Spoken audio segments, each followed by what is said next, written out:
நேத்துமே market வந்து டிராப்ல தான் வந்து இருந்துச்சு. பின்னாடி இருக்க ரீசன் என்ன அப்படின்னா, இங்க ட்ரம்ப் வந்து டாரிஃப் போட போறேன்னு சொல்லி இந்த ரீசனால தான் இங்க வந்து மார்க்கெட் இறங்கி இருக்கு. மெயினா ஒரு டாரிஃப் வந்து யூரோப்பியன் யூனியன் மேல போட போறேன் அப்படின்னு சொல்லியிருந்தாரு. மெயினா நேட்டோ கண்ட்ரிஸ் மேல போட போறேன்னு சொல்லியிருந்தாரு. அது 10% ஸ்டார்ட் பண்ணி 25% இன்க்ரீஸ் பண்ணுவோம் அப்படின்றத சொல்லியிருக்காரு. அப்புறம் இங்க ரஷ்யா கூட லிங்கா இருக்க க்ரூட் ஆயில் இம்போர்ட் பண்ற கண்ட்ரிஸ் எல்லாத்து மேலயும் போட போறோம்னு சொல்லியிருக்கிறது அடுத்த ரீசனா இருக்கு. அப்புறம் ஈரான் கூட இந்த ட்ரேட் வச்சிருக்க கண்ட்ரிஸ் மேலயும் இங்க டாரிஃப் வந்து போடும்னு சொல்லியிருந்தாரு. சோ இந்த மாதிரி அதிகமான டாரிஃப் வந்து போடுற ரீசன்னால எங்க கண்ட்ரிஸ் எல்லாமே ஒரு இம்பேலன்ஸ் வந்து வராங்க. அதாவது ட்ரேட் இம்பேலன்ஸ் வந்து வர ஆரம்பிக்குது.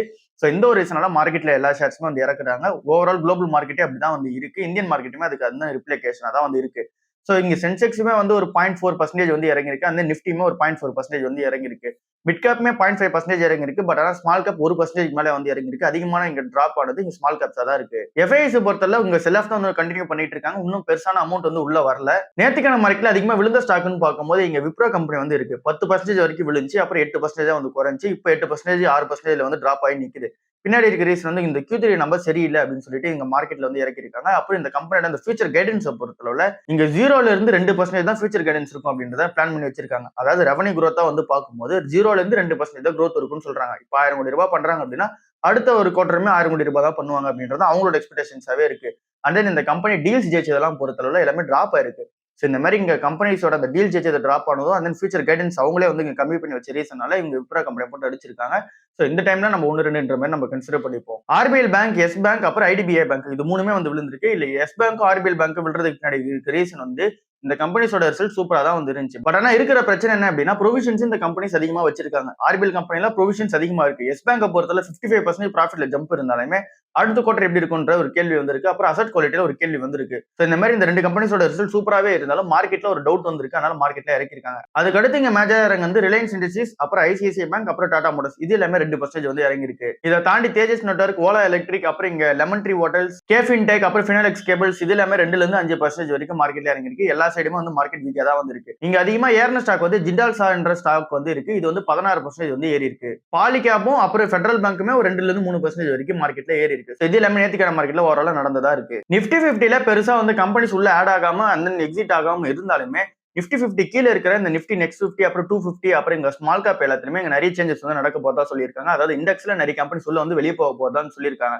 சோ இங்க நிப்டி 50 வந்து இங்க ஸ்ட்ராங்கா தான் வந்து இருக்கு. அதுல இருக்க கம்பெனி ஸ்ட்ராங்கான பெர்ஃபார்மன்ஸ்ல தான் இருக்காங்க. பட் ஆனா இப்போ புதுசா நிறைய ஐபிஎஸ் வந்து வந்தது. அந்த ஐபிஓ கம்பெனிஸ் எல்லாமே உங்க நல்ல மார்க்கெட் கேப் வந்து ரீச் பண்ணிருக்காங்க. சோ அதனால அந்த கம்பெனிஸ் எல்லாமே உள்ள வரப்போகுது மார்க்கெட்ல.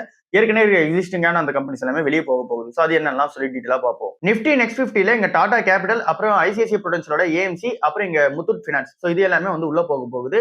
அண்ட் தென் எந்த கம்பெனிஸ்லாம் வெளியே வர போகுது அப்படின்னா பஜாஜ் ஹவுசிங் பினான்ஸ், ஹேவல்ஸ், அப்புறம் இங்க ஐசிஐசிஐ லம்பார்ட்லாம் வெளியே வர போகுது. மிட் கேப் 150ல என்ன கம்பெனிஸ்லாம் உள்ள போக போகுது அப்படின்னா எல்ஜி எலக்ட்ரானிக்ஸ், க்ரோ, மீஷோ, அப்புறம் லென்ஸ்கட்லாம் உள்ள போக போகுது. ஹெச்டிஎஃப்சி ஏஎம்சி, எக்ஸைட் இண்டஸ்ட்ரீஸ், அப்புறம் இங்க எல்ஐசி ஹவுசிங் பினான்ஸ் எல்லாமே இங்க வெளியே வர போகுது. ஸ்மால் கேப் 250ல கொஞ்சம் மிக்சடா தான் வந்திருக்கு. இங்க பிசிக்ஸ் வேலோட ஐபி வந்து வந்ததுல அந்த கம்பெனி எல்லாமே உள்ள போக போகுது. அப்புறம் அஜந்தா ஃபார்மா, அப்புறம் இங்க பிரமல் பினான்ஸ்லாம் உள்ள போக போகுது. எந்த ஸ்டாக்ஸ்ல வெளியே வருது அப்படின்னா கெய்ன்ஸ் டெக்னாலஜிஸ், ராடிகோ கைட்டன், அப்புறம் இங்க எம்சிஎக்ஸ் கம்பெனிஸ்லாம் வெளியே வர போகுது. சோ இது எல்லாமே இந்த இண்டெக்ஸ்ல நடக்க போற சேஞ்சஸா இருக்கு. இது எல்லாமே இந்த மார்ச் மாசம் போல நடக்கும் அப்படின்னு சொல்லியிருக்காங்க. சில்வர் வந்து $94 per ounce வந்து போயிடுச்சு. சோ இது வந்து இருக்கிறதுல ஆல் டைம் ஹையா வந்து இருக்கு. அண்ட் தென் நம்மளோட இந்தியன் மார்க்கெட்டை பொறுத்தவரை இங்க 3 லட்ச ரூபாய் பர் கேஜிக்கு வந்து இங்க சில்வரோட பிரைஸ் வந்து ஏறி இருக்கணும். பட் ஆனா அந்த அளவுக்கு வந்து ஏறல.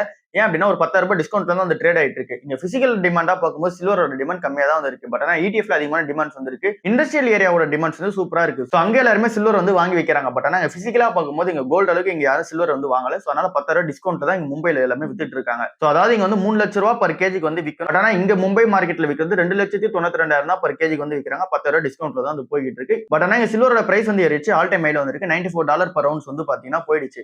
சோ இது வந்து இங்க சில்வர்ல இருக்க அப்டேட்டா வந்திருக்கு. சோ சில்வரோட பிரைஸ் ஏறிக்கிட்டே தான் வந்து இருக்கு. பட் ஆனா இங்க பிசிக்கல் டிமாண்டா பார்க்கும்போது கம்மியா இருக்கு. அதனால டிஸ்கவுண்டட் பிரைஸ்ல வந்து ட்ரேட் ஆயிட்டு இருக்கு. இங்க கோல்ட பொறுத்தவரையுமே பர் 10 கிராமுக்கு 3000 ரூபாய் வந்து ஏறி இருக்கு. இப்போ 1,45,000 ரூபாய் பர் 10 கிராம் வந்து இருக்கு. சோ இங்க ஃபர்ஸ்ட் டைம் 1,45,000 ரூபாய் பர் 10 கிராம் வந்து போயிருக்கு. சோ இது வந்து கோல்ட்லயும் ஒரு பெரிய அப்டேட்டா தான் வந்து இருக்கு. சோ சில்வர் கோல்டு ரெண்டுமே வந்து ஏறிக்கிட்டே தான் போகுது. அதுக்கேற்ற மாதிரியான சூழ்நிலை தான் இன்னும் சாதகமா வந்து இருக்கு. இங்க யூஎஸ் நாட்டோ மேல போட்டிருக்க அந்த ஒரு டாரிஃபா வந்து இருக்கட்டும், இப்போ போட போறோம்னு வர சொல்லியிருக்காரு. சோ இந்த மாதிரி நிறைய விஷயங்கள் வந்து குளோபல் ரிஸ்காக தான் வந்து இருக்கு. சோ அந்த ஒரு ரீசனால இந்த மார்க்கெட்ல அன்சர்டனிட்டி வந்து இருக்கு. அதனால கோல்டு சில்வர் வந்து ஏறிட்டே இருக்கு. டாடா கேபிட்டலோட Q3 ரிசல்ட்ஸ் வெளி வந்திருக்கு. அது சூப்பராவே வந்திருக்கு. நெட் ப்ராஃபிட் வந்து 39% இயர் ஆன் இயர்ல வந்து ஏறி இருக்கு. நெட் இன்ட்ரெஸ்ட் இன்கம் வந்து 26% வந்து ஏறி இருக்கு. டோட்டல் அசெட் அண்டர் மேனேஜ்மெண்ட் வந்து 26% வந்து ஏறி இருக்கு. இதுல வந்து இந்த மோட்டார் ஃபைனான்ஸ் வந்து சேர்க்கல.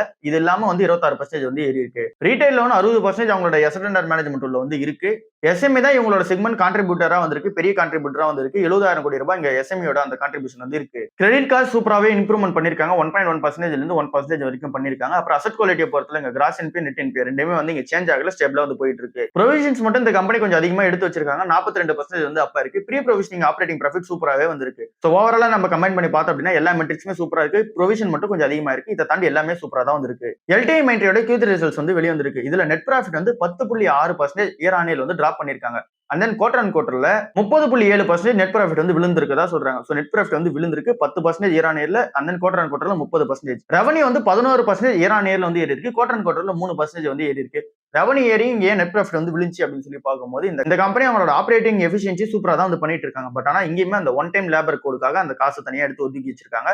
இது ஒரு 500 கோடி ரூபாவா வந்து இருக்கு. சோ இந்த ஒரு 590 கோடி ரூபாவை ஏற்கனவே இருக்க அந்த ப்ராஃபிட் கூட நம்ம ஆட் பண்ணிட்டு நம்ம அட்ஜஸ்ட் நெட் ப்ராஃபிட்டா பார்த்தோம் அப்படின்னா இங்க ப்ராஃபிட் வந்து ஏறி இருக்கு. 29% இயர் ஆன் இயர்லயும், அண்ட் தென் 1.5% குவார்டர் அண்ட் குவார்டர்லயும் வந்து ஏறி இருக்கு. சோ ஒரு நல்ல ரிசல்ட்ஸா தான் வந்து இருக்கு. இந்த கம்பெனியோட ஆர்டர்ஸ் வந்து $1.6 பில்லியன் வந்து இருக்கு. இந்த $1.6 மில்லியன் டாலருக்குள்ளேயே இங்க $155 மில்லியன் வந்து இங்க யூஎஸ் இன்சூரன்ஸ்க்கான ஒரு 5 இயர் டீல் ஒன்னு ஜெயிச்சு வச்சிருக்காங்க. சோ நல்ல ஒரு டீல்ஸ் மொமெண்டம் வந்து இருக்கு. எபிட்டுமே நல்லா இன்க்ரீஸ் ஆயிருக்கு. எபிட்டா மார்ஜினுமே சூப்பரா தான் வந்திருக்கு. சோ ஓவரால் ரிசல்ட்ஸ் பொறுத்தல நல்லா தான் வந்து இருக்கு. பட் ஆனா இங்க அந்த நெட் ப்ராஃபிட் வந்து குறைஞ்சதுக்கு ரீசன் வந்து இங்க ஒன் டைம் லேபர் கோடுக்காக தனியா வந்து எடுத்து வச்சிருக்காங்க. சோ இந்த கம்பெனியுமே நல்ல கம்பெனி தான். பட் ஆனா இந்த பிரைஸ்ல கன்சிடர் பண்ண முடியாம இருக்கு. 2025ல $372 பில்லியன் வந்து இங்க ஏஐ இன்ஃப்ராஸ்ட்ரக்சருக்காக இன்வெஸ்ட்மெண்ட் வந்து பண்ணிருக்காங்க. இது வந்து $2.4 ட்ரில்லியன் வந்து 2032ல இன்க்ரீஸ் பண்ணுவாங்க அப்படின்ற எக்ஸ்பெக்டேஷன்ஸ் வந்து இருக்கு. சோ இந்த ஒரு ஏஐ ரேஸ்ல எந்தெந்த கம்பெனிஸ்லாம் பார்ட்டிசிபேட் மேஜரா வந்து பண்ண போகுது அப்படின்னா இங்க இந்தியன் கம்பெனிஸை பொறுத்தளவுல TCS, Infosys and then இங்க HCL Tech வந்து சொல்லியிருக்காங்க. சோ இங்க $372 பில்லியன் இருந்து இங்க $2.4 பில்லியன் இன்வெஸ்ட்மெண்ட் உள்ள வர போகுது அப்படின்னா இது ரொம்பவே ஒரு பெரிய அமௌண்டா தான் வந்து இருக்கு. இங்க TCS பொறுத்தல அவங்க ஏஐ ரெவன்யூ சூப்பரா தான் வந்து பண்ணிட்டு இருக்காங்க. சோ TCS வந்து இங்க பில்ட் பண்ண நினைக்கிறது வந்து இங்க end to end AI stack டெவலப்மெண்டா வந்து இருக்கணும் அப்படின்றதா இவங்களோட பிளானா வந்திருக்கு. ஏஐ இன்ஃப்ராஸ்ட்ரக்சர் உள்ள எண்ட் டு எண்டா இங்க ஃபுல் ஸ்டாக் டெவலப்மெண்ட் மாதிரி எல்லாமே எடுத்துட்டு வரணும் அப்படின்றதா இவங்களோட பிளானா இருக்கு. HCL Tech கம்பெனியோட பிளான் வந்து இங்க ஃபேக்டரிஸ் உள்ள போகணும், இன்ஃப்ராஸ்ட்ரக்சர் உள்ள போகணும். லைக் வந்து இந்த ரோபோட்டிக்ஸ் மூலமா ஏஐ வந்து இன்டெகிரேட் பண்றதா இங்க HCL Tech கம்பெனியோட நோட்டா வந்து இருக்கு. இங்க இன்ஃபோசிஸ் கம்பெனியோட நோட் வந்து இங்க ஏஜென்ட்ஸ் வந்து கிரியேட் பண்ணும். அதாவது இந்த ஏஐ ஏஜென்ட்ஸ் வந்து கிரியேட் பண்ணும். ஏற்கனவே அவங்களோட கிளைண்ட்ஸ்ல வந்து ஒரு டாப் 20 கிளைண்ட்ஸ் இருக்காங்க அப்படின்னா அதுல 90% ஆஃப் த கிளைண்ட்ஸ்க்கு ஏற்கனவே இந்த ஏஐ ஏஜென்ட் வந்து இங்க இன்புட் வந்து பண்ணி கொடுத்துருக்காங்க. இவங்க கிட்ட வந்து இப்போ ஒர்க்கிங் மாடலே ஒரு 500+ ஏஐ ஏஜென்ட்ஸ் வந்து இருக்கு இன்ஃபோசிஸ் கிட்ட. சோ இந்த மாதிரி இந்த 3 கம்பெனிஸும் 3 டிஃபரெண்டான பிளாட்ஃபார்ம் வந்து மூவ் ஆயிட்டு இருக்காங்க. சோ எல்லாமே இந்த ஏஐ இன்வெஸ்ட்மெண்ட் கரெக்டா நடக்குது அப்படின்னும் போது இந்த கம்பெனிஸோட ரெவன்யூ எல்லாமே இங்க இன்க்ரீஸ் ஆக ஆரம்பிக்கும். சோ அதுக்காக தான் இந்த டீடைல் வந்து பாக்குறோம். டெல்லி ஹைகோர்ட்ல இங்க டாக்டர் ரெட்டிக்கும் நோவா நார்டிஸ்க்கும் நடுவுல கேஸ் இன்னும் போய்கிட்டு தான் வந்திருக்கு. இது இன்னும் மார்ச் மாசம் வரைக்கும் போகும் அப்படின்ற எக்ஸ்பெக்டேஷன்ஸ் வந்து இருக்கு. இங்க ஹைகோர்ட்ல இப்ப என்னதான் கரண்டா நடந்துட்டு இருக்கு அப்படின்னா இங்க நோவா நார்டிஸ்க் நிறுவனம் வந்து சொல்ல வர்றது இங்க இந்த டாக்டர் ரெட்டி மாதிரி கம்பெனிஸ் எல்லாருமே இங்க வந்து எக்ஸ்போர்ட் கூட பண்ணக்கூடாது, என்கிட்ட பேட்டன்ட் இல்லாத கண்ட்ரீஸ்ல கூட இங்க எக்ஸ்போர்ட் வந்து பண்ணக்கூடாது, அதுக்கு வந்து நீங்க பேன் பண்ணி வைங்க அப்படின்னு சொல்லிட்டு சொல்லியிருந்தாங்க. ஏற்கனவே இந்தியால வந்து பேன் பண்ணி தான் வச்சிருக்காங்க இங்க டாக்டர் ரெட்டி நிறுவனத்துக்குலாம். நீங்க வந்து இந்த செமக்லூட்டட் ட்ரக்ஸை இந்தியால வந்து நீங்க விற்கக்கூடாது, நீங்க எக்ஸ்போர்ட் பண்ணிக்கலாம், மேனுஃபேக்சர் பண்ணி எக்ஸ்போர்ட் பண்ணிக்கலாம். எந்த கண்ட்ரீஸ்ல அப்படின்னா இங்க நோவா நார்டிஸ்க் கிட்ட இங்க பேட்டன்ட் இல்லாத கண்ட்ரீஸ் எல்லாத்தையுமே நீங்க எக்ஸ்போர்ட் பண்ணிக்கலாம்னு சொல்லி சொன்னாங்க. பட் ஆனா நோவா நார்டிஸ்க் நிறுவனம் சொல்றது அப்படி கூட எக்ஸ்போர்ட் பண்ணக்கூடாது, அதையும் பேன் பண்ணி வைங்க அப்படின்னு சொல்லியிருந்தாங்க. அப்படி அவங்க எக்ஸ்போர்ட் பண்ணாங்க அப்படின்னா இது குளோபல் லெவலில் எங்களுக்கு வந்து ஒரு பெரிய ரிஸ்கா வந்து இருக்கும். அந்த நீங்க பேட்டன்ட்டை வந்து இங்க லிட்டிகேஷன் பண்ற மாதிரியும் வந்து இருக்கும், எங்களுக்கு இதுல லாஸ் வந்து இருக்கும் அப்படின்ற மாதிரி இங்க நோவா நார்டிஸ்க் வந்து கிளைம் பண்ணிட்டே இருந்தாங்க. சோ இதுக்கு இந்த டெல்லி ஹைகோர்ட் என்ன சொன்னாங்க அப்படின்னா நீங்க சொல்றதுக்கு முன்னாடி ஸ்ட்ராங்கான கேஸ் வந்து எதுவும் கிடையாது, சோ அதனால இதை வெயிட் பண்ணி தான் ரிசல்ட்ஸ் வந்து கொடுக்க முடியும். பட் ஆனா இப்போதைக்கு அவங்க மேனுஃபேக்சர் அந்த எக்ஸ்போர்ட் வந்து பண்ணிக்கலாம் அப்படின்னு சொல்லிட்டு தான் முடிச்சிருக்காங்க. சவுத் இந்தியன் பேங்கோட சிஓவான பிஆர் சேஷாத்ரி கிட்ட நிறைய கொஸ்டின்ஸ் வந்து கேட்டிருக்காங்க இன்வெஸ்டர்ஸ் எல்லாருமே. அதுக்கு அவர் என்ன ஆன்சர் சொல்லியிருக்காரு அப்படின்னு சொல்லிட்டு பார்ப்போம். இந்த Q3 ரிசல்ட் சம்பந்தமா தான் நிறைய கொஸ்டின்ஸ் வந்து இருக்கு. இந்த Q3 ரிசல்ட் சூப்பராவே வந்துருச்சு. நெட் ப்ராஃபிட் எல்லாமே சூப்பரா ஏறிச்சு, நெட் இன்ட்ரெஸ்ட் இன்கமும் சூப்பரா ஏறிச்சு. பட் ஆனா நெட் இன்ட்ரெஸ்ட் மார்ஜின் மட்டும் தான் கொஞ்சம் பிரஷர்ல வந்து இருந்துச்சு. அதை தாண்டி இருக்க எல்லா மெட்ரிக்ஸுமே சூப்பரா தான் வந்து இருந்துச்சு. அசட் குவாலிட்டி வைஸ் வந்தாலும் சரி, அப்புறம் டெபாசிட்ஸ், அப்புறம் இங்க லோன் growth எல்லாமே சூப்பரா தான் வந்து இருந்துச்சு.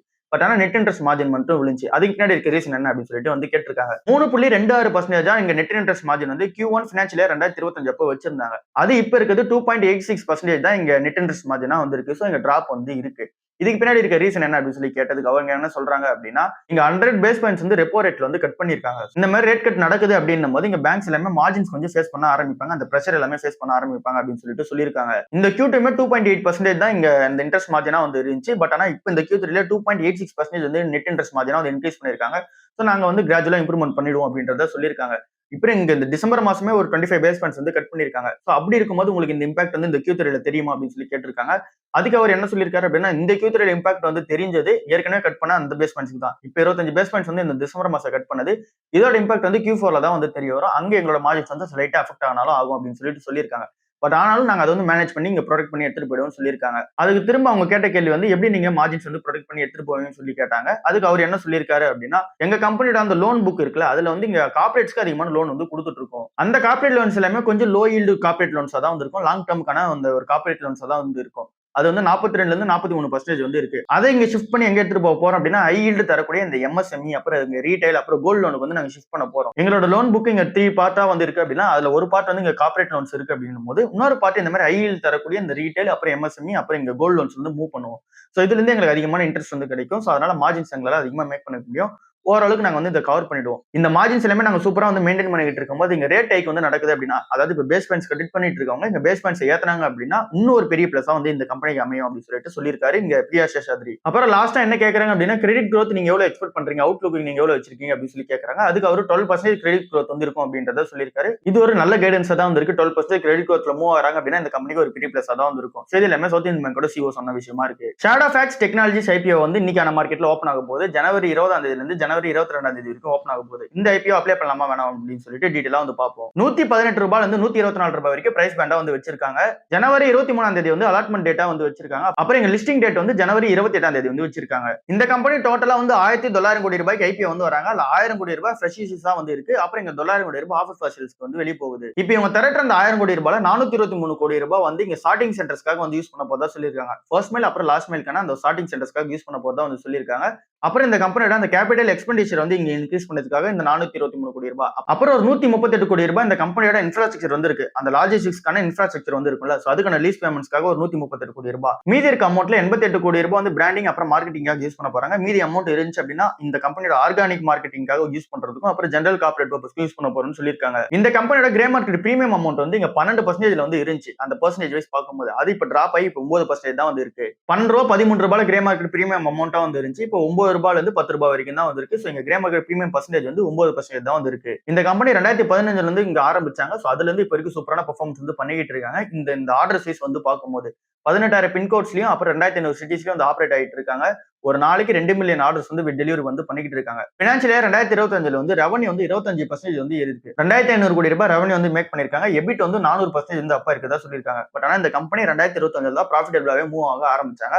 6 கோடி ரூபாய் தான் ப்ராஃபிட் வந்து பண்ணிருக்காங்க பினான்சியல் இயர் 2025ல. சோ அதுக்கு முன்னாடி லாஸ் மேக்கிங் கம்பெனியா தான் வந்து இருந்தாங்க. சோ இந்த கம்பெனி போய் அப்ளை பண்ணலாமா வேணாமன்ற கேள்விக்கான ஆன்சர் வந்து ஷார்ட் டேர்ம்ல இங்க லிஸ்டிங் எனக்காக பார்க்க முடியாது. ஏன்னா லிஸ்டிங் வந்து கிடைக்காது. கிரே மார்க்கெட் பிரீமியம் வந்து அந்த அளவுக்கு வந்து பெருசா இல்ல. நீங்க லாங் டேர்முக்கு நீங்க ஹோல்ட் பண்ண போறீங்க அப்படின்னா இந்த கம்பெனி 2 மில்லியன் ஆர்டர்ஸ் வந்து கொடுத்தாலுமே இங்க ப்ராஃபிட்டபிளா வந்து மூவ் ஆகல. ஒருவேளை இந்த கம்பெனி ப்ராஃபிட்டபிலிட்டியா மூவ் ஆகுறாங்க அப்படின்னா ஐபிஓக்கு அப்புறம் கூட நம்ம கன்சிடர் பண்ணிக்கலாம். இப்போதைக்கு அந்த ப்ராஃபிட்டபிலிட்டியா அந்த அளவுக்கான மூவ்மெண்ட் வந்து கிடையாது. சோ இதுதான் இன்னைக்கான ஓவரால் மார்க்கெட் நியூஸ் வந்து இருக்கு. அடுத்த நியூஸ்ல வந்து சந்திப்போம். பாய்.